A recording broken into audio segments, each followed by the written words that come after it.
Hi guys, നമസ്കാരം. നമ്മളെല്ലാവരും ഇടയ്ക്കെങ്കിലുമൊക്കെ കൊച്ചുനാളിലെങ്കിലും പറയാറുള്ളൊരു കാര്യമുണ്ട് അല്ലേ? അംബാനിയുടെ മകനായി ജനിച്ചിരുന്നെങ്കിൽ എത്ര നന്നായിരുന്നു, അല്ലെങ്കിൽ ഇലോൺ മസ്കിൻ്റെ മകനായി ജനിച്ചിരുന്നുവെങ്കിൽ എത്ര നന്നായിരുന്നു, അല്ലെ അമേരിക്കൻ പ്രസിഡന്റിൻ്റെ മകനായി ജനിച്ചിരുന്നെങ്കിൽ എത്ര നന്നായിരുന്നു. അവരൊക്കെ എന്തുമാത്രം സുഖിക്കുന്നു, അവർക്ക് ജീവിതത്തിലൊന്നും അറിയണ്ടല്ലോ, ഒരു ടെൻഷനും ഇല്ലല്ലോ. എത്ര സുഖകരമായ ജീവിതം. നമുക്കെന്താണ് അങ്ങനെ ഒരു ജീവിതം കിട്ടാത്തത്? അപ്പോൾ നമുക്ക് പറയാം, ഒരുപക്ഷെ അതൊരു കർമ്മഫലമായിരിക്കാം. അങ്ങനെയൊക്കെ ഒരു ജന്മം കിട്ടുന്നത് ഒരു കർമ്മഫലം ആയിട്ട് നമുക്ക് കണക്കാക്കാം, അല്ലേ?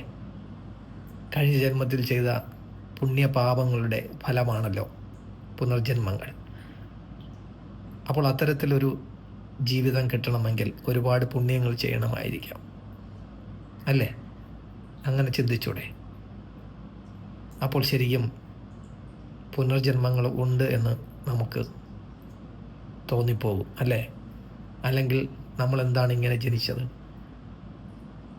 ഈ കഷ്ടപ്പാടിൻ്റെയും അല്ലെങ്കിൽ ദുരിതത്തിൻ്റെയും ദുഃഖത്തിൻ്റെയും നടുവിൽ നമ്മൾ എന്തുകൊണ്ട് ജനിച്ചു? ദൈവത്തിന് കണ്ണില്ലേ? ദൈവം ഇത് കാണുന്നില്ലേ? ഈ ഭൂമിയിൽ കുറേ പേർ സുഖിക്കാനും കുറേ പേർ നരകിക്കാനും എന്തിനാണ് ഇങ്ങനെ ഒരു ജന്മം? അപ്പോൾ നമുക്ക് എത്തി നിൽക്കാൻ കഴിയുന്നത് ശരിക്കും കർമ്മഫലത്തിൽ തന്നെയാണ്. കർമ്മഫലമുള്ളത് കൊണ്ടാകാം ഇങ്ങനെയൊക്കെ ജനിക്കുന്നത്. അപ്പോൾ നിങ്ങൾ ചെയ്യേണ്ട ഒരു കാര്യം, ഈ ജന്മത്തിൽ നല്ല കർമ്മങ്ങൾ ചെയ്യാൻ ശ്രമിക്കുക. അടുത്ത ജന്മം നമുക്ക് അടിച്ചു പൊളിക്കാം. എന്താ?